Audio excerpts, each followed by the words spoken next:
Roy Tullis had been driving the same lonely highway for 12 years, but he had never seen a freight like this one. The dispatch came through a third party, cash upfront, no questions asked. The pickup was an unmarked warehouse just outside the small mining town of Greyhope, deep in the Canadian north where the snow piled higher than a man's shoulder and the cold could crack steel.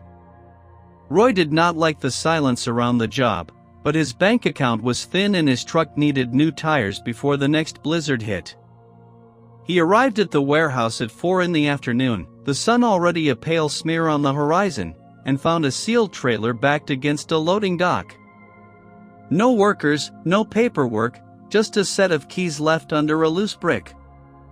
Roy inspected the outside of the trailer and found nothing unusual, so he hooked it up to his cab and began the long haul south toward the Trans-Canada route.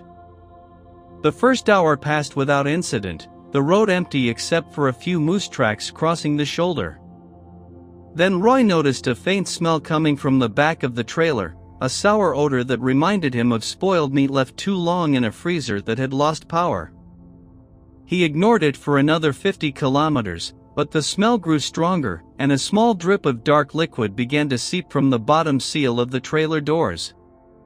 Roy pulled over at a frozen rest stop, a gravel patch with a single broken sign, and stepped out into the biting wind.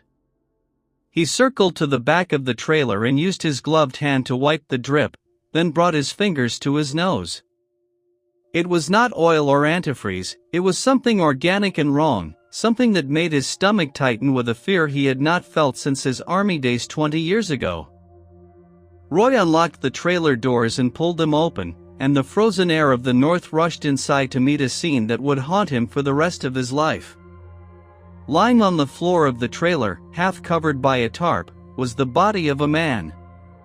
The man was fully dressed in a heavy coat and boots, his face locked in an expression of surprise, his skin pale blue from the cold. Ice crystals had formed on his eyelashes and in the stubble of his beard. He looked like he had been dead for at least 2 days, preserved by the sub-zero temperatures inside the unheated trailer.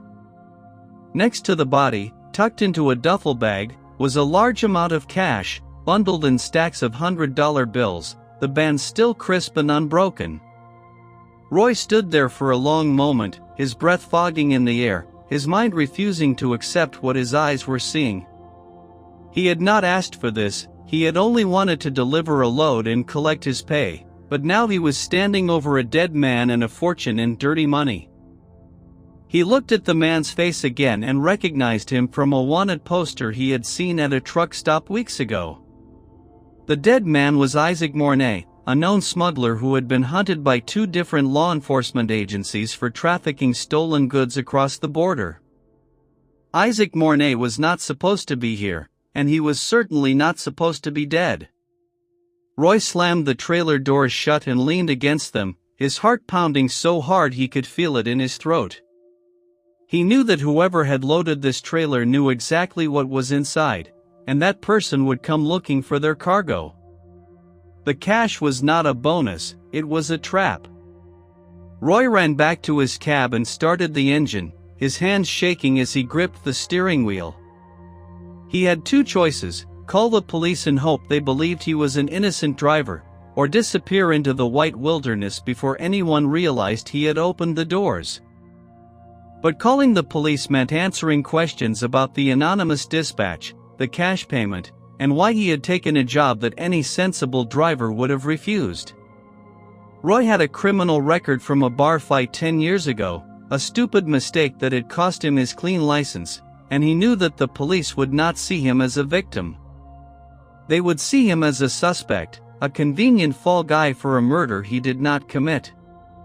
Roy put the truck in gear and drove, not south toward the border, but west into the deeper back roads where the pavement ended and the gravel began.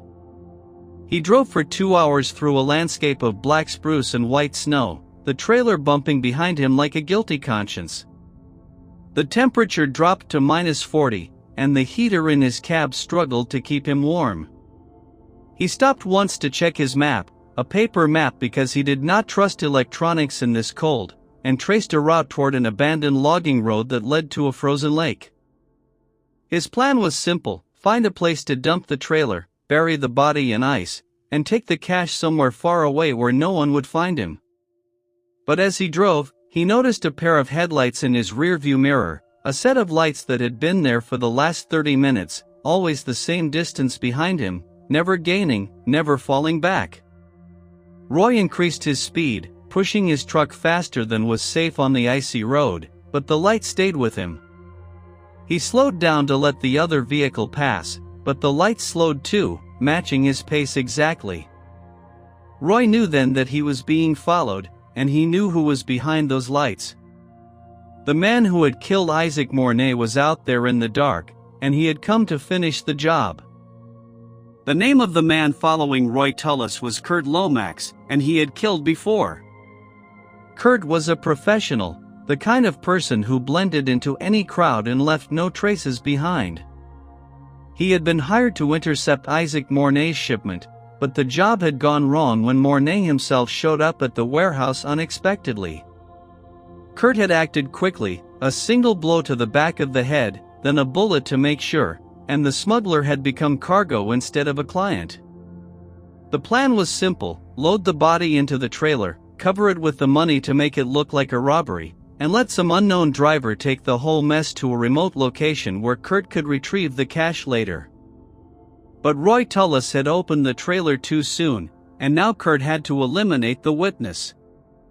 Kurt drove a dark SUV with stolen plates, a vehicle that could handle the snow and ice better than any truck. He had been tracking Roy since the rest stop, using the fresh tire marks in the snow to follow the truck onto the back roads. Kurt was patient, he did not mind the cold or the isolation, and he knew that eventually Roy would have to stop for fuel or sleep. The nearest town in this direction was Grey Hope itself, a small collection of buildings clustered around a single gas station and a diner that had closed for the season. Roy was heading straight for it, probably hoping to blend in with the few locals who still lived there. Kurt smiled in the dark of his SUV and kept driving, his hands steady on the wheel, his eyes fixed on the red glow of the truck's taillights ahead. Roy reached Grey Hope at midnight, the town silent and dark under a thick blanket of snow. The gas station was still open, a single light burning above the pumps, and an old woman named Della Sway was behind the counter. Della had owned the station for 30 years, and she had seen every kind of traveler pass through this remote stretch of highway. She knew the difference between a lost tourist and a man on the run, and when Roy pulled up to the pump with a frozen face and shaking hands, she knew immediately that something was wrong. Roy stepped out of his cab and walked toward the station, his legs stiff from hours of driving, his mind racing with half-formed plans. He needed fuel, he needed to think, and he needed to get rid of the trailer before Kurt caught up to him. Della came out from behind the counter and stood in the doorway, her arms crossed against the cold. She did not say a word, but her eyes asked the question that Roy could not answer. He mumbled something about needing a full tank and then walked past her into the small store, where he grabbed a bag of chips and a bottle of water just to have something to do with his hands. As he paid with cash, a set of headlights appeared at the edge of town, moving slowly down the main street. Roy's blood turned to ice. He looked out the window and saw the dark SUV creeping toward the gas station, and he knew that Kurt Lomax had arrived. Della saw the look on Roy's face and followed his gaze to the approaching vehicle. She did not ask questions, she simply pointed toward the back door of the station and whispered a single word, "Go." Roy did not hesitate. He slipped out the back and ran into the darkness behind the building, his boots crunching on the frozen snow. He circled around to his truck, started the engine, and pulled away from the pump just as the SUV pulled into the station lot. Kurt saw the truck moving and slammed his own vehicle into reverse, trying to block the exit, but Roy was faster. He turned hard and drove straight into a snowbank on the side of the road, then pushed through it into a narrow alley between two buildings. The truck scraped against the walls on both sides, sending sparks flying, but Roy kept his foot on the accelerator until he emerged on the other side of town. He drove without lights, navigating by memory in the faint glow of the moon on the snow, until he reached the abandoned logging road he had seen on the map. The road was unplowed, the snow deep and soft, but Roy engaged his differential locks and pushed forward, the truck groaning under the strain. He drove for another hour, deeper into the frozen forest, until he reached the shore of the lake. The lake was completely frozen, its surface a flat white expanse that stretched for miles in every direction. Roy stopped the truck and got out, his breath clouding in the air, his ears ringing from the silence. He walked to the back of the trailer and opened the doors one more time. The body of Isaac Mornay stared up at him, the ice crystals on his face glittering in the moonlight. Roy grabbed the duffel bag of cash and threw it into his cab, then he searched the trailer for anything that could connect him to the murder. He found a single shell casing on the floor, a 9mm round, and he pocketed it. Then he unhooked the trailer from his cab, leaving it standing on the ice near the edge of the lake.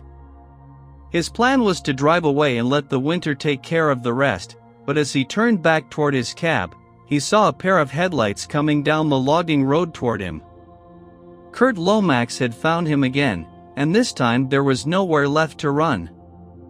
Roy Tullis stood beside his cab with the frozen wind cutting through his coat, watching the headlights of Kurt Lomax's SUV grow larger and brighter against the white landscape. The logging road ended at the lake, and beyond that there was only ice and forest and the long dark. Kurt stopped his vehicle 50 meters away and killed the engine, then stepped out into the snow. He was a tall man with a narrow face and eyes that did not blink, dressed in a black coat and boots that looked too expensive for this part of the world. He carried a pistol in his right hand, held low against his leg, not yet raised but ready to fire. Roy had no weapon, only a tire iron he had grabbed from the cab floor, and he knew that a piece of metal would not stop a bullet.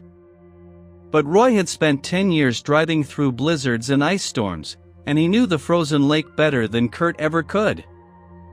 The ice on the lake was thick, almost a meter in some places, but near the center there was a pressure ridge where the shifting surface had created cracks and weak spots. Roy had seen the ridge when he first drove onto the lake, a dark line of open water visible through a split in the ice.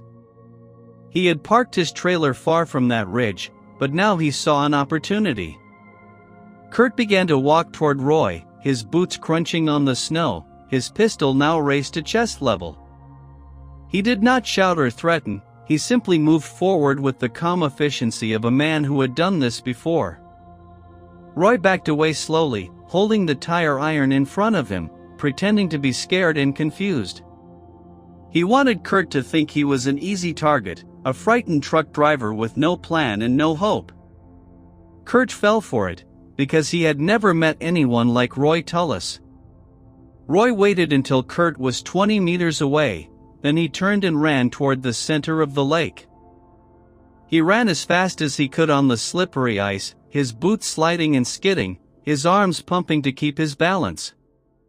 Kurt fired a single shot, the crack of the gun echoing across the frozen water, but the bullet went wide.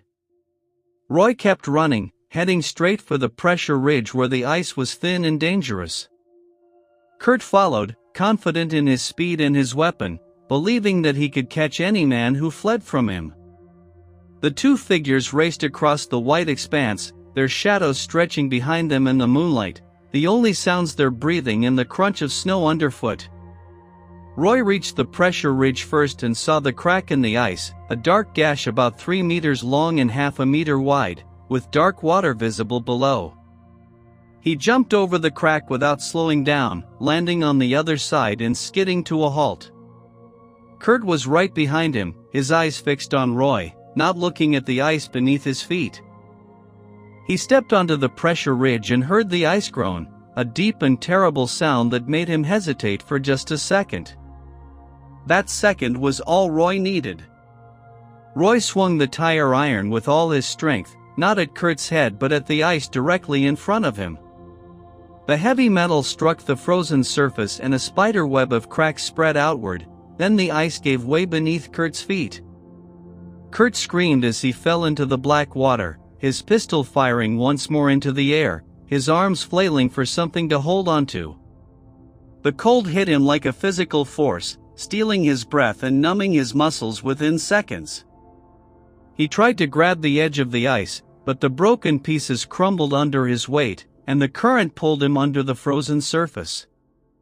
Roy watched as Kurt Lomax disappeared into the darkness of the lake, his body swallowed by the water, his screams cut short by the cold. The ice closed over him, and then there was only silence.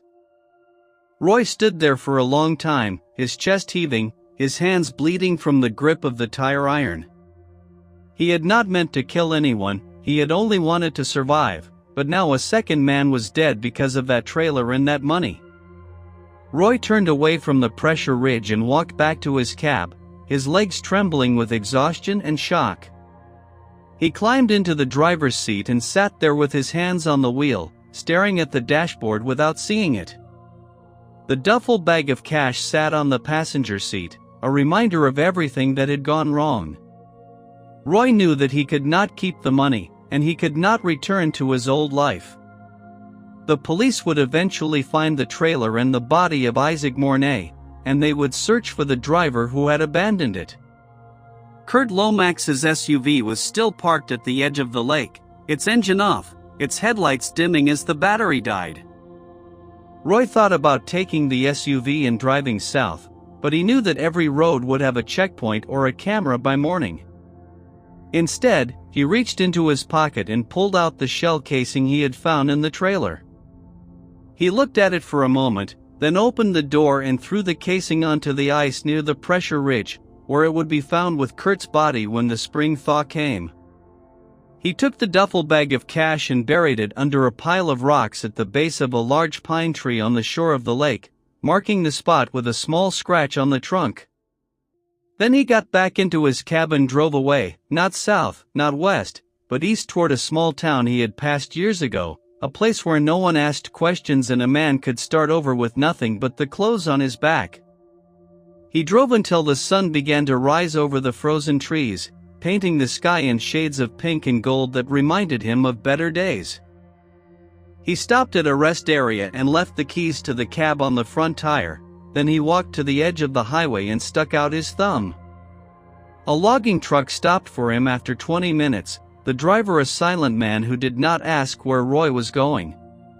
Roy climbed into the passenger seat and closed his eyes, and the truck carried him away from Grey Hope, away from the lake, away from the frozen bodies and the blood-stained money. He never returned to that road, and no one ever found the duffel bag under the pine tree.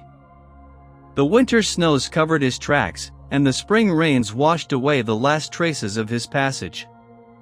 Roy Tullis became a ghost, a name on an old dispatch sheet that was lost in a fire at a warehouse 6 months later. Kurt Lomax's body was discovered by a group of ice fishers the following autumn, and the police ruled his death an accident caused by thin ice and bad judgment.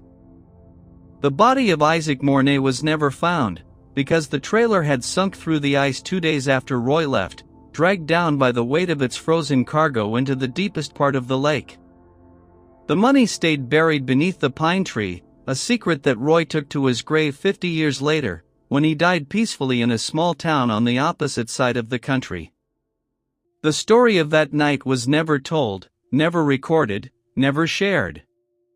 It existed only in the memory of one man, and when that man drew his last breath, the truth disappeared with him. The highway continued to carry trucks through the frozen north, and drivers continued to accept anonymous loads for cash.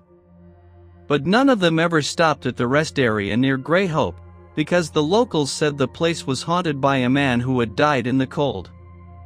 Roy had not died there, of course, but he liked the story.